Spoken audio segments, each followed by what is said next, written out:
tarde, caros amigos, companheiros espíritas, simpatizantes da doutrina, que estão mais uma vez acompanhando a Rádio Biguaçu FM.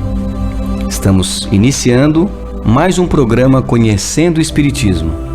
Vamos ouvir o hino de louvor a Deus na voz de Marcos Viana, o Pai Nosso.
O programa Conhecendo o Espiritismo vai ao ar todos os domingos, das 18 às 19 horas, sempre alternando seu comando entre o Grupo Espírita Caminho da Luz e o Centro Espírita Fé, Esperança e Caridade, ambos filiados à Federação Espírita Catarinense Brasileira.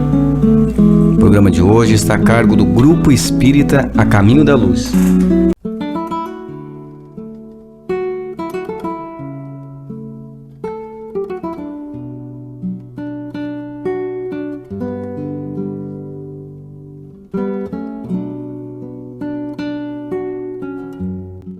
Tríplice aspecto da doutrina espírita.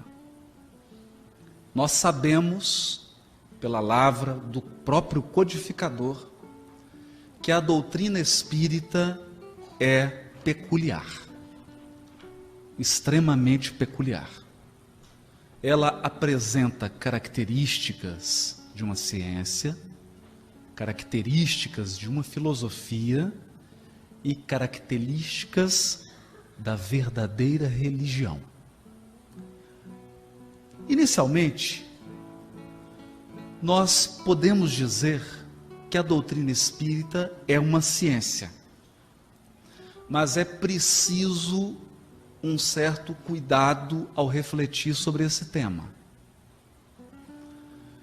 Hoje, aqueles que se dedicam a pensar sobre as características da ciência, sobre os requisitos para se definir um ramo do conhecimento, como científico ou não, se debatem em torno de graves problemas. Para que um saber humano, para que uma atividade humana seja catalogada como ciência, quais os pré-requisitos que ela deve satisfazer? Essa é uma reflexão atual daqueles que se dedicam à epistemologia, à filosofia da ciência. Mas e na época de Kardec? Quais características um determinado saber precisava preencher para ser chamado de ciência? Porque naquela época, vários ramos do conhecimento que hoje são chamados de ciência sequer haviam nascido. Linguística, psicologia, a própria sociologia. Na época de Kardec, então, vigorava a ideia do método indutivo. O que é isso? Os pensadores entendiam que ciência era composta de uma parte experimental e de uma parte reflexiva. O cientista, então, era aquela pessoa que observava fatos, observava fenômenos.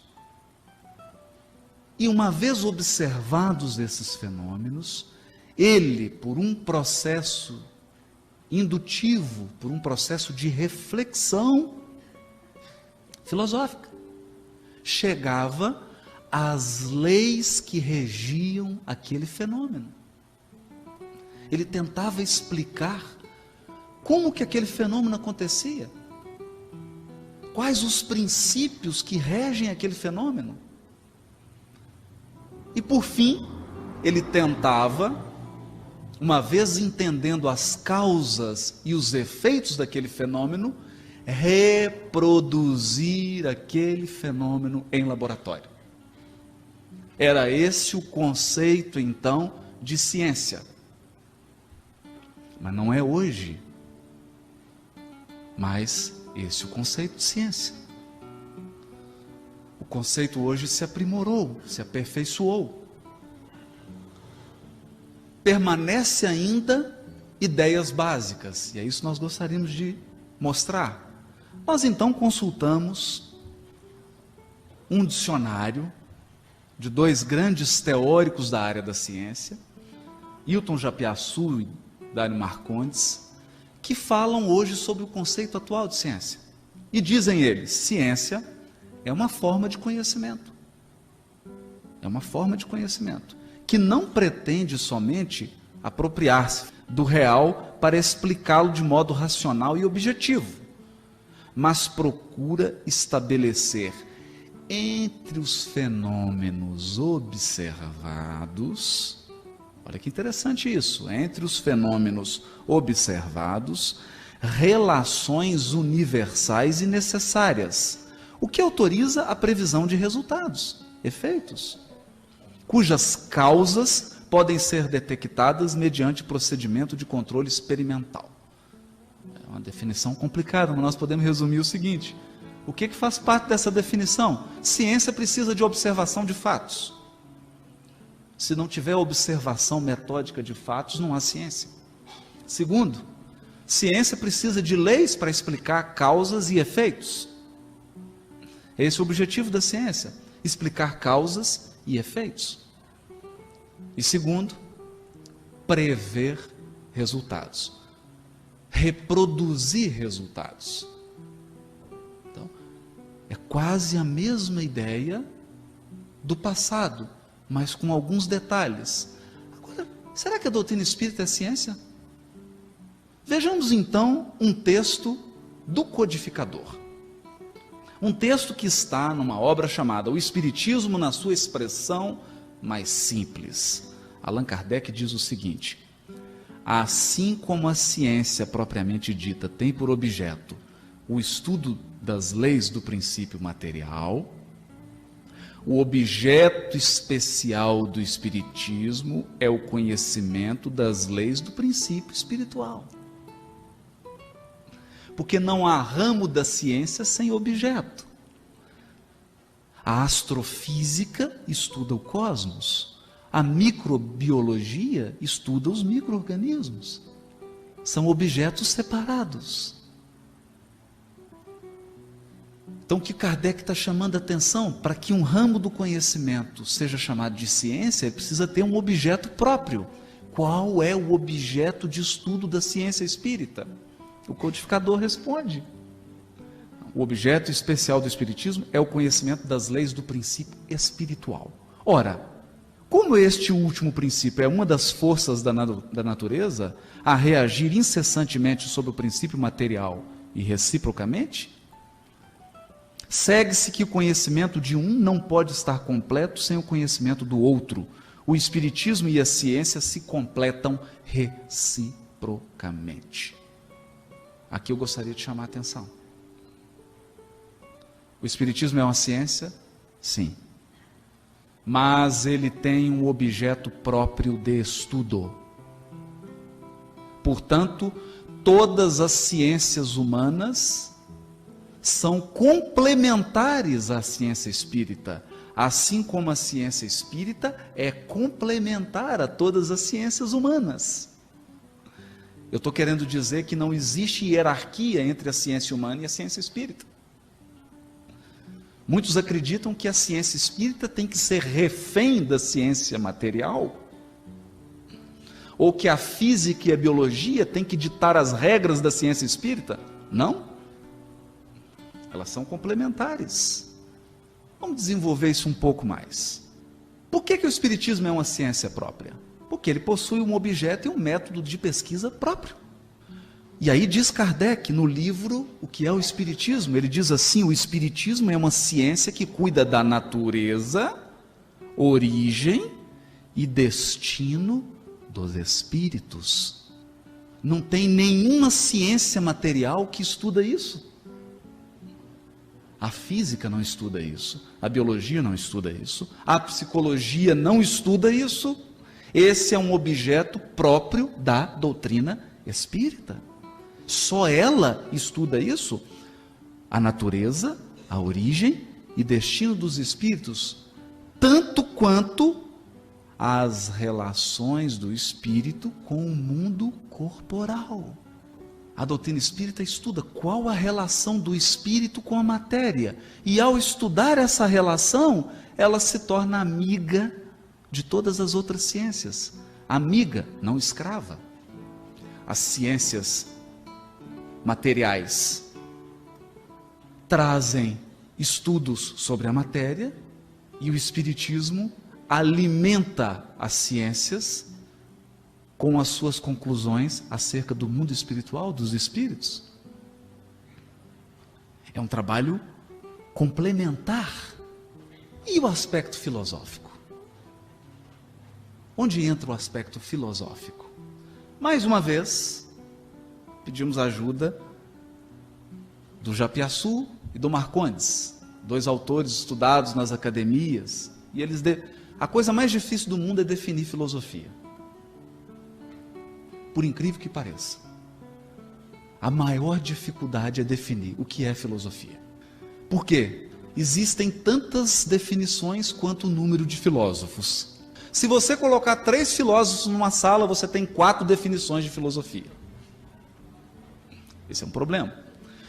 O Marcondes chama atenção para isso. Ele diz assim: na filosofia contemporânea atual, encontramos assim, ainda que em diferentes correntes e perspectivas, um sentido de filosofia como investigação crítica. Investigação crítica, hein? Tem consequências de ordem moral? E ele prossegue: o conhecimento de tal fato não pode deixar de acarretar, generalizando-se, que depois de se tornar popular, profunda modificação nos costumes, caráter, hábitos, assim como nas crenças que tão grande influência exerceu sobre as relações sociais. É uma revolução completa a operar-se nas ideias. Está no Livro dos Espíritos, introdução, item 17. Revolução completa que nós estamos vivendo hoje. Porque os conhecimentos da doutrina espírita estão se generalizando para a sociedade. A questão aqui é: artigo de 1868, mês de dezembro, da Revista Espírita. Allan Kardec escreve o artigo com o seguinte título: A doutrina espírita é uma religião? Ponto de interrogação. E o próprio codificador responde: o vocábulo religião tem duas acepções. Na primeira acepção, religião é uma hierarquia de sacerdotes, um conjunto de rituais e um sistema de dogmas. Nesse sentido tradicional da palavra religião, a doutrina espírita não é uma religião. Aí ele diz assim: mas num segundo sentido, o vocábulo religião tem a acepção etimológica original de religar. Religar o homem a Deus, colocá-lo em contato com as leis divinas que regem a vida. Um conjunto de princípios morais. Nesse sentido, a doutrina espírita é uma religião. Então, quando alguém pergunta: o espiritismo é uma religião? É bom devolver a pergunta: o que você acha que é religião? Religião é um sacerdote, tem uma hierarquia, um sacerdote aqui, outro que manda, um conjunto de ritual, um sistema de dogma. Nesse sentido, a doutrina espírita não é uma religião. Você acha que religião é só isso? Entende? Então, nesse sentido profundo, a doutrina espírita é uma religião. E é sobre esse aspecto que nós gostaríamos de falar mais profundamente essa noite.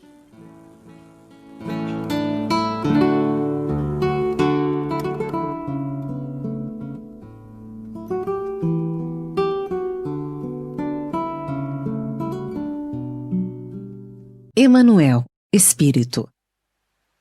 Emmanuel foi o dedicado guia espiritual de Chico Xavier e supervisor de sua obra mediúnica, que deu origem a mais de 400 livros, desdobrando a codificação realizada por Allan Kardec. Nesta obra literária, tornou-se o autor de maior produção, escrevendo 113 valiosos livros, sendo 7 em parceria, e participou de dezenas de obras de autores diversos, com belas páginas evangélico-doutrinárias, prefaciando a maioria delas. Aliando grande capacidade de análise e rara objetividade, prefaciou prefácios que valem um livro, numerosas outras obras mediúnicas, psicografadas por Chico Xavier, como todas de André Luiz, esclarecendo sabiamente os leitores e valorizando sobremaneira tais produções. De sua autoria, destacamos os romances históricos, as obras que analisam tópicos do Novo Testamento e da codificação kardeciana, História da Civilização vista do mais além, Estudo do Tríplice Aspecto do Espiritismo e 2 livros de cunho científico. Do seu passado espiritual, sabemos que nos últimos 20 séculos ele reencarnou várias vezes. Assim, o romance Há 2000 anos apresenta-nos a sua existência na figura do senador Públio Lentulus, autor da célebre carta endereçada ao imperador romano, onde fez o retrato físico e moral de Jesus. E em 50 anos depois da Nestório, o escravo judeu de Éfeso, que teve a felicidade de conhecer o evangelista João, tornando-se um cristão atuante nas catacumbas de Roma. Posteriormente, Emmanuel vinculou-se de coração ao Brasil, a partir do século XVI, na figura do Padre Manuel da Nóbrega, 1517-1570. Primeiro apóstolo do Evangelho em nossa pátria. Amor e Sabedoria de Emmanuel, Clóvis Tavares.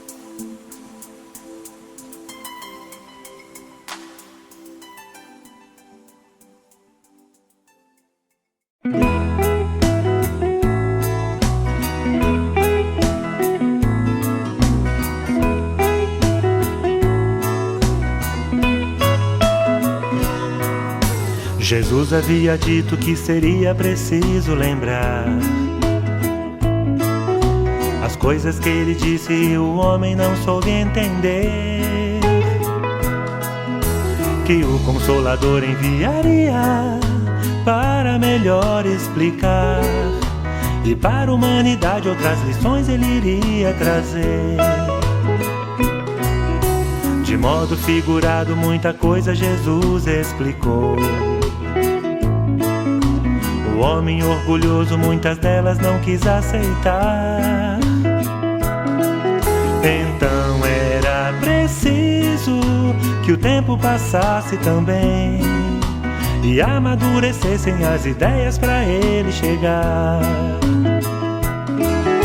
18 séculos depois, Allan Kardec trouxe à luz o Evangelho segundo o Espiritismo, a chave para entender Jesus. O Evangelho segundo o Espiritismo, a chave para entender Jesus.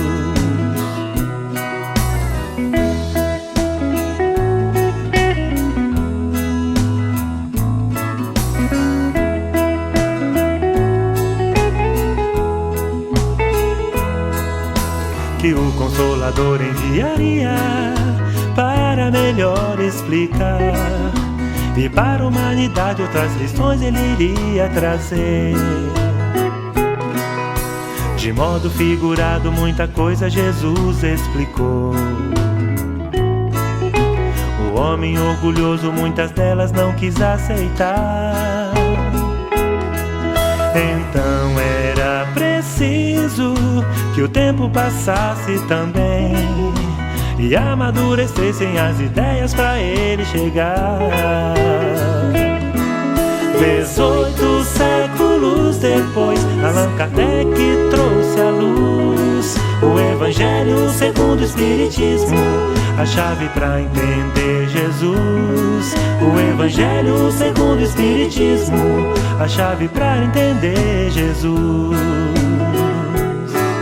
18 séculos depois, Allan Kardec trouxe à luz o Evangelho segundo o Espiritismo, a chave para entender Jesus. O Evangelho segundo o Espiritismo, a chave para entender Jesus.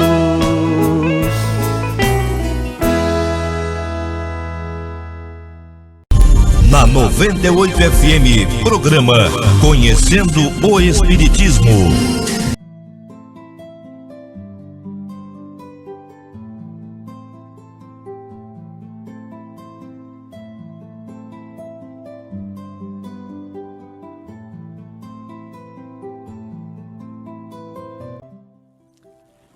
Diz Kardec em O Evangelho segundo o Espiritismo: a ciência e a religião não puderam até hoje entender-se. Por quê? Porque encarando cada uma as coisas do seu ponto de vista exclusivo, reciprocamente se repelem, se repeliam. Faltava com que encher o vazio que as separava, um traço de união que as aproximasse. Esse traço de união está no conhecimento das leis que regem o universo espiritual. Conhecimento das leis que regem o universo espiritual e suas relações com o mundo corpóreo. Leis tão imutáveis quanto as que regem o movimento dos astros e a existência dos seres. É esse vazio que a peculiar doutrina espírita veio preencher. Pela primeira vez na história da humanidade, uma religião é capaz de dialogar em igualdade de condições com a ciência. Por quê? Porque o aspecto religioso do Espiritismo se funda na fé raciocinada, se funda num conjunto de observações e de reflexões, como nós falamos antes. Nós gostaríamos de mostrar como que Emmanuel lida, o benfeitor Emmanuel, aquele que coordenou a atividade mediúnica de Francisco Cândido Xavier. O espírito que dirigiu a pleiade de outros espíritos que se manifestaram através de Francisco Cândido Xavier. O maestro da mediunidade de Chico Xavier. Como que ele lida com os 3 aspectos da doutrina espírita. Mas antes, um pouquinho, eu gostaria de dizer uma coisa. Quando Allan Kardec percebeu que a doutrina espírita tinha consequências morais, que não era apenas uma ciência, apenas uma filosofia, que era uma religião no sentido de religar o homem a Deus, no sentido de conjunto de leis morais universais, código de ética espiritual, código de moral universal. Quando ele percebeu isso, ele fez uma pergunta intrigante aos espíritos. Porque quando nós falamos de moral, não adianta vir com teoria. Moral é prática. Moral é conduta humana.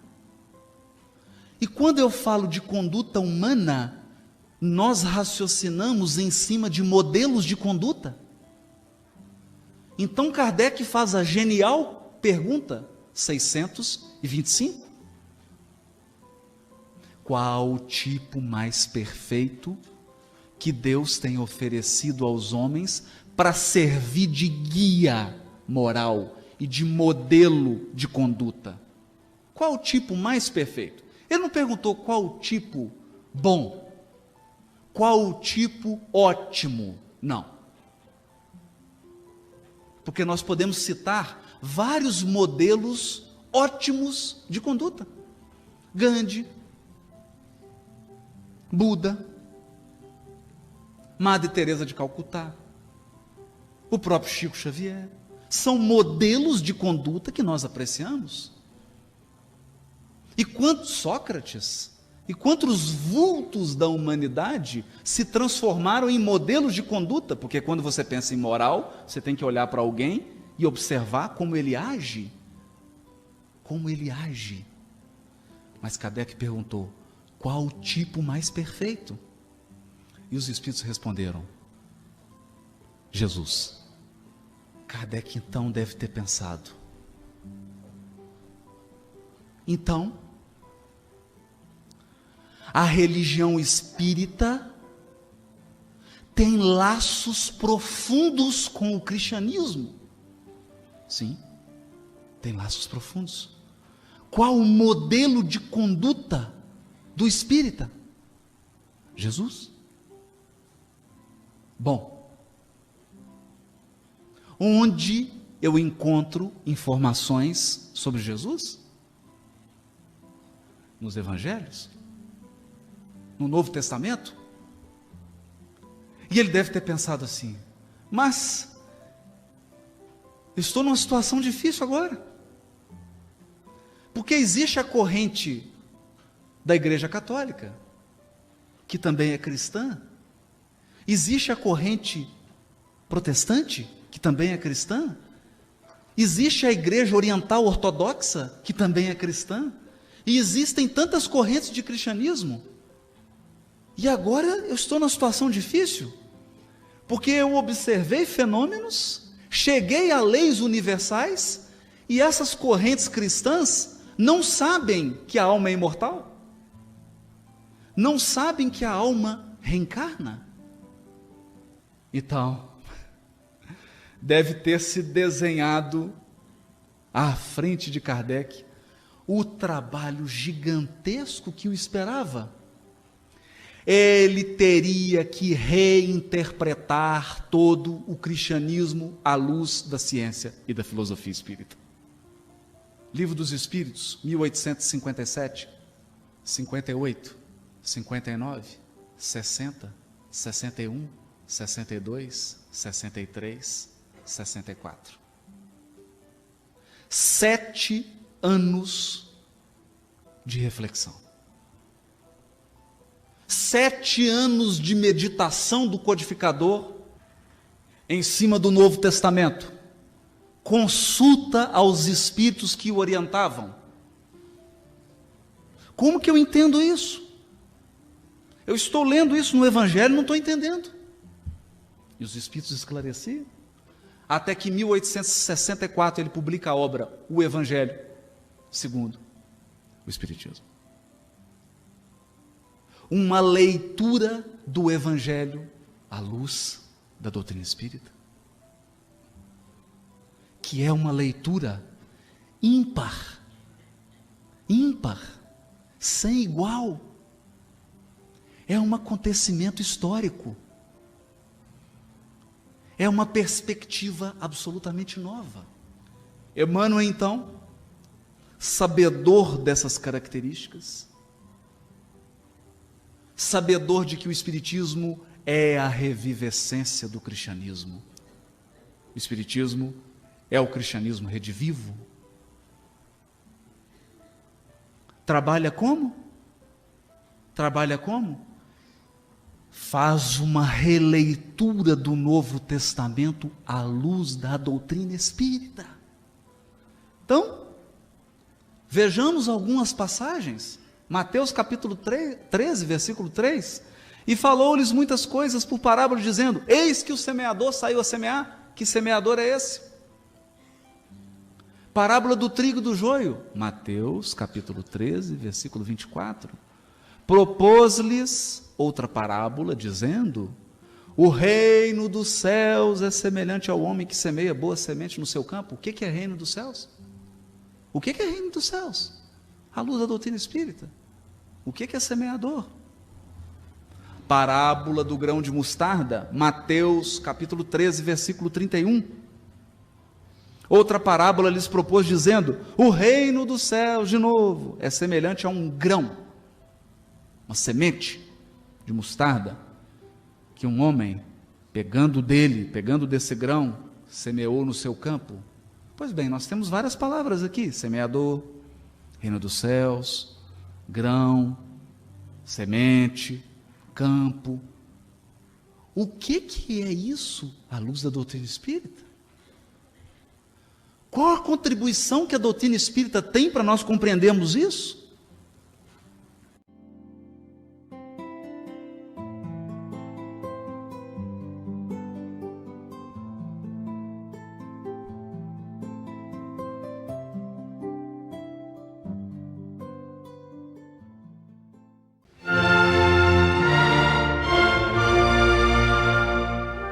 Jesus, modelo e guia.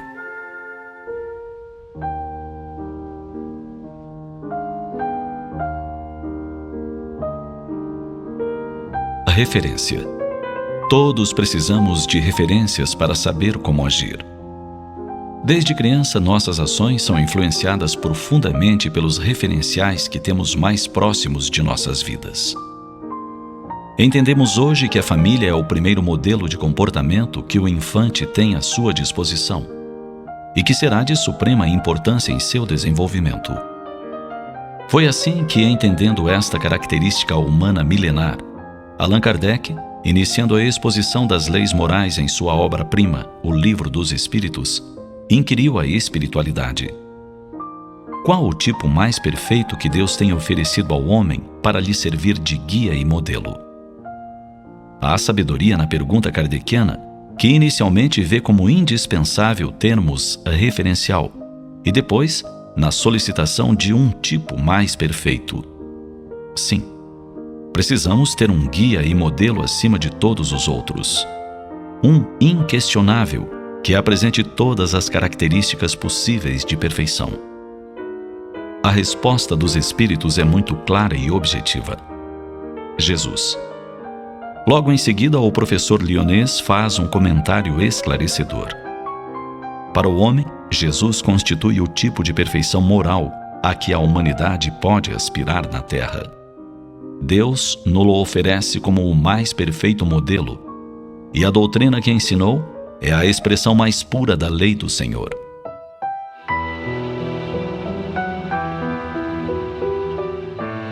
Aí está Kardec ressaltando uma vez mais a ideia de modelo e guia proposta por ele mesmo no questionamento inicial.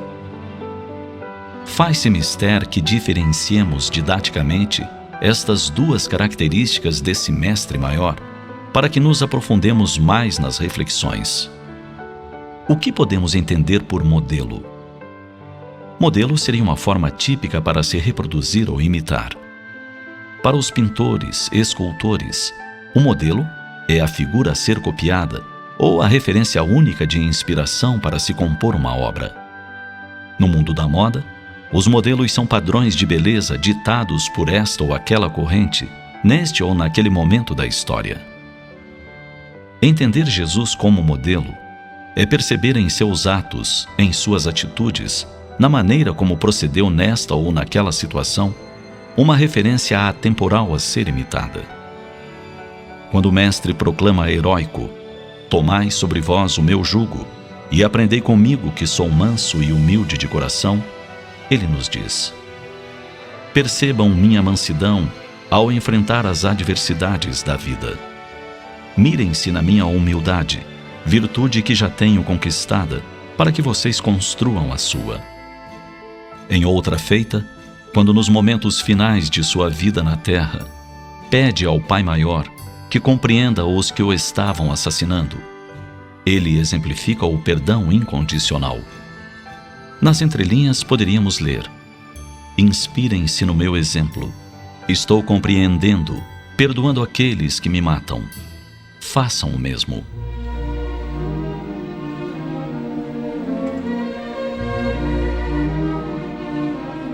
O que podemos entender como guia? Guia é aquele que aponta o caminho, que conduz, que aconselha. E o Cristo sempre foi o guia por excelência, mostrando-nos todos os caminhos seguros, alertando-nos sobre as trilhas incertas e perigosas. Jesus estava sendo guia quando disse: aquele que quiser ser o maior dentre vós, seja o servo de todos. Ele aponta assim o caminho da grandeza de espírito, a grandeza de quem serve. Ao recitar as bem-aventuranças, ele deixa claro quais as consequências de quem toma o caminho da misericórdia, do pacifismo, da pureza de coração. Finalmente, coroando sua missão como guia e modelo, deixa-nos seu maior ensinamento: amai-vos uns aos outros, como eu vos amei. Como guia lúcido, indica o caminho seguro do amor. Como modelo irretocável, sugere-nos que nos inspiremos em sua forma de amar, na maneira sublime com que amou a humanidade inteira.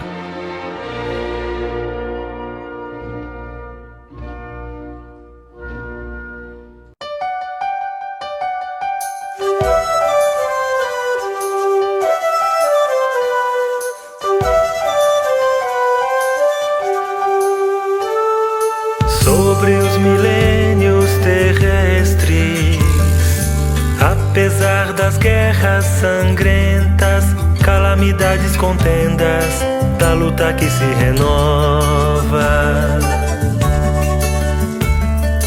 ainda brilha a luz do Mestre nas palavras atualíssimas, pérolas de luz vivíssima do colar da Boa Nova. Nós que temos distraídos, desprezado o caminho, fugindo em desatino da verdade da vida, precisamos destemidos educar nossa vontade, retomar com humildade a mensagem esquecida.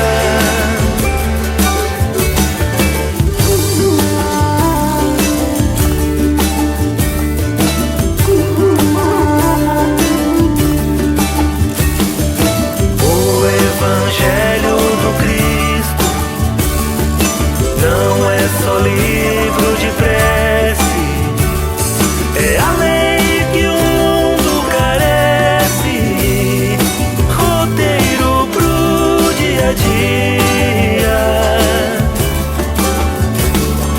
é manual de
que radia. Que nenhum ser humano, homem ou mulher, consista na permanência em sua mente, em um instante sequer, da sinistra ideia de exterminar a própria vida, a fim de evitar que, sob o estímulo e a indução de adversários cruéis, venha cometer a mais grave das infrações às leis divinas. Salve uma vida, salve muitas vidas. Onde houver gente feliz, pode estar o próximo suicida. Vamos todos, numa corrente de amor ao próximo, diminuir o número de suicidas. Uma campanha Centro Espírita a Caminho da Luz de Biguaçu, Centro Espírita a Caminho da Esperança de Brusque. Web Rádio Fraternidade, www.radiofraternidade.com.br. Programa Espírita Luz e Fraternidade.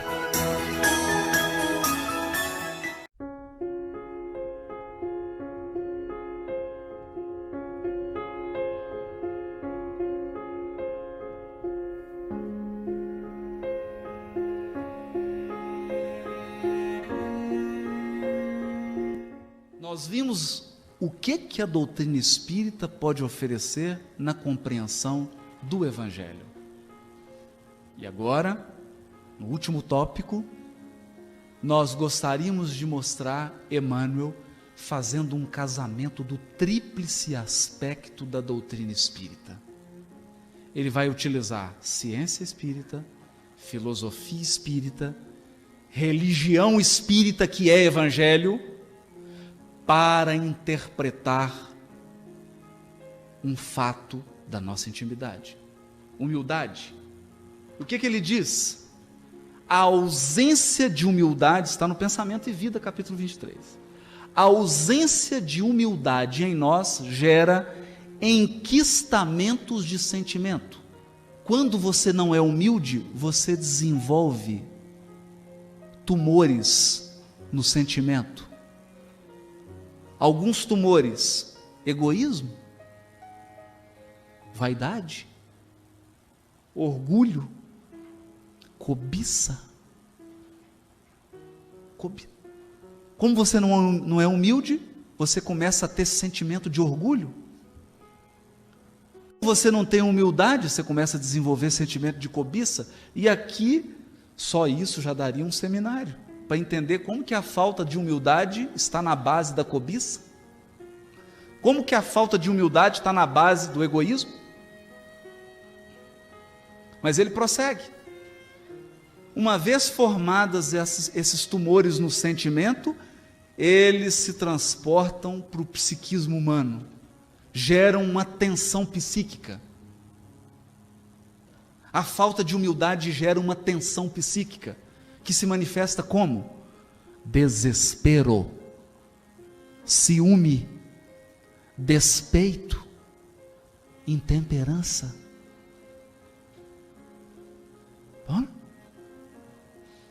Despeito tem raízes na falta de humildade. Uma pessoa desesperada e desequilibrada emocionalmente pode ter na base, como causa do problema, a falta de humildade. Uma vez gerada a tensão psíquica, se psiquicamente você está perturbado, o que acontece? Nós já sabemos, você somatiza. Isso passa para o corpo. Como? Isso gera um estado orgânico, depressão nervosa, desequilíbrio emotivo, úlcera, gastrite, disfunção celular, câncer. Então, às vezes, a criatura desenvolve um câncer. Na base desse câncer está o ciúme e a destemperança, o ódio. E na base do ciúme, do rancor, do ódio, está a falta de humildade.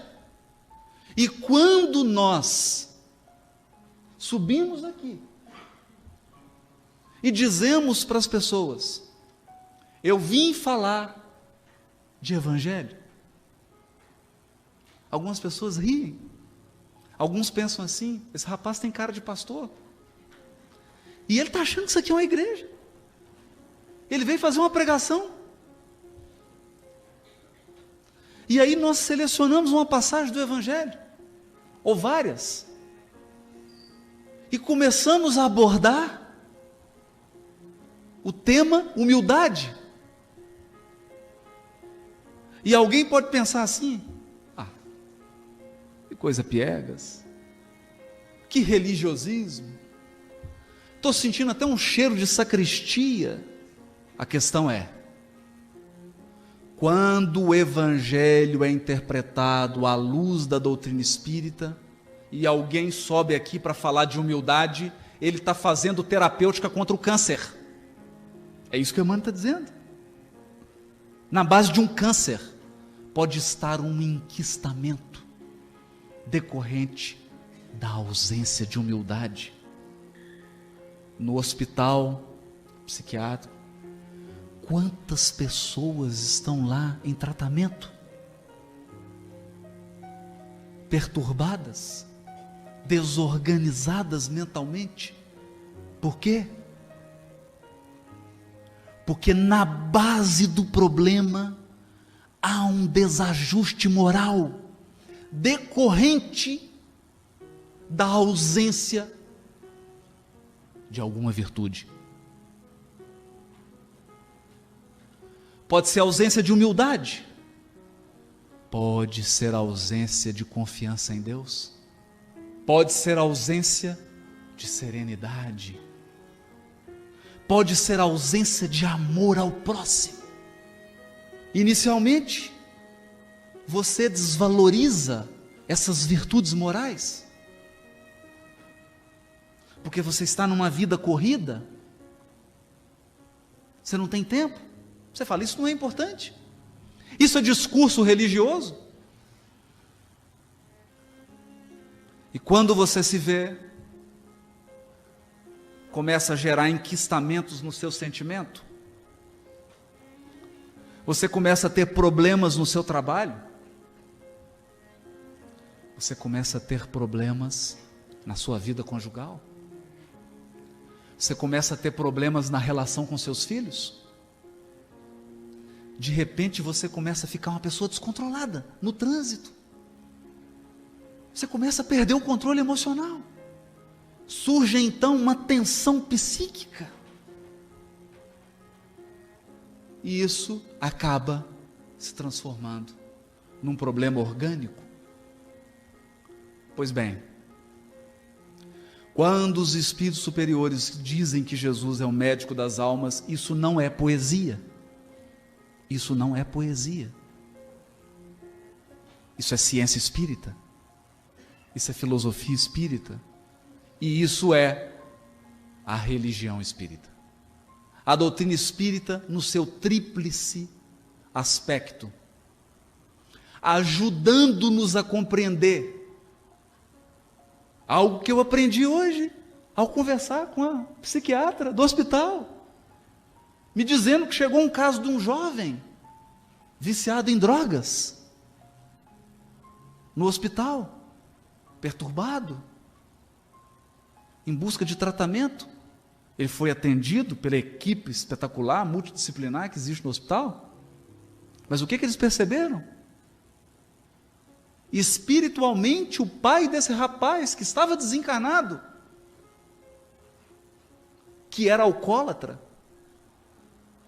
e que não aceitava o fato de estar desencarnado, obsidiava o rapaz. E a psiquiatra dava o remédio, e o rapaz não reagia. Fazia o tratamento, e ele não apresentava a resposta. Descobriram que na origem havia um caso de obsessão. E o que fizeram? Tem algum remédio para obsessão? Não. Uma pílula? Não. Sabe o que fizeram? Na reunião de desobsessão, o desencarnado foi evangelizado, foi chamado a refletir sobre as leis morais eternas que regem os nossos destinos. Existem leis morais imutáveis todas as vezes que essas leis são desobedecidas, isso gera consequências desastrosas para a nossa vida e para o nosso destino. Ninguém desobedece à lei divina impunemente. E esse companheiro desencarnado, com todo o carinho dos orientadores do hospital, foi levado a refletir sobre essas leis morais que nos regem. Isso é religião espírita, isso é evangelho à luz da doutrina espírita. Eu desejo a todos que Jesus possa representar esse farol, não um símbolo para ser adorado, não uma imagem para ser venerada, mas que Jesus seja visto como um amigo que orienta, que caminha conosco, que nos guia, que representa um modelo. Quando você for tomar uma decisão, você olha para o lado e conversa com ele, né? O que você faria? Se você estivesse aqui, qual seria a sua atitude? No meu lugar? Um conselheiro? Porque para a doutrina espírita, Jesus é o guia e modelo da humanidade, governador espiritual do orbe. Deus abençoe a todos nós. Muito obrigado. Boa noite para todos.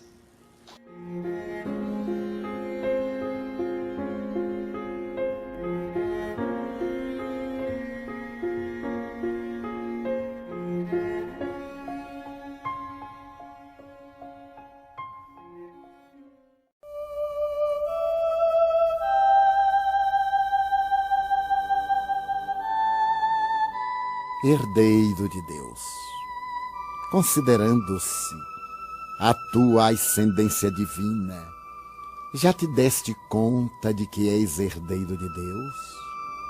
Ele criou o universo e a vida, enriqueceu a sua obra de sabedoria e beleza, colocando-te por amor como parte integrante dessas maravilhas e facultando-te fruí-las todas.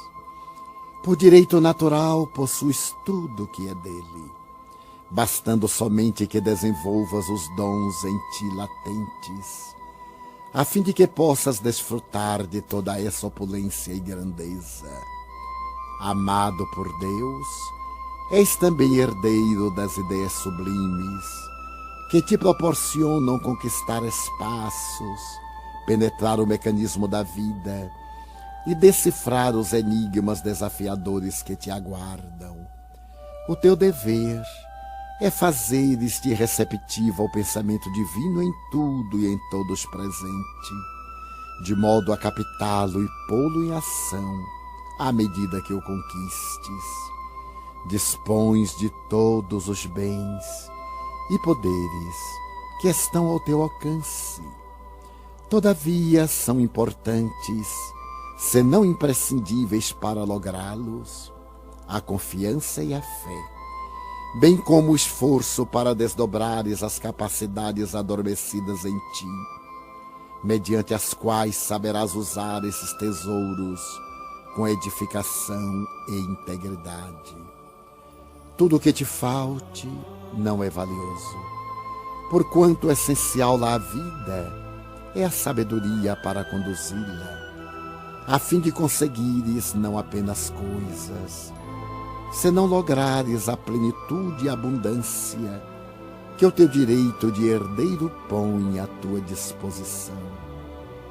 Se permaneces na infância espiritual, não podes usufruir, por não saberes utilizar de todos os bens. Todavia, se adquires a maioridade, irás utilizando-te e felicitando-te com todos os tesouros da criação, como filho de Deus, portanto, seu herdeiro ditoso.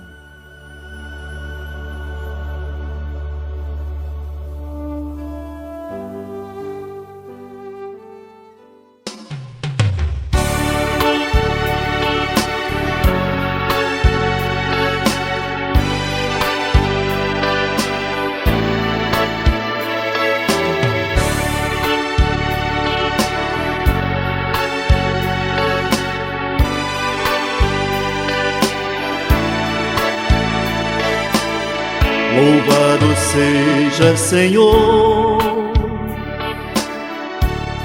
pela crença que nos deste, o Espiritismo cristão, nosso tesouro celeste, pela luz que vislumbramos entre as sombras do caminho em que ainda nos movemos, seguindo devagarinho, pela paz que já sentimos no fragor da imensa luta, que em verdade, mestre amado, ninguém no mundo desfruta por este instante sublime de aconchego e oração, em que a vida nos ensina a comer do mesmo pão.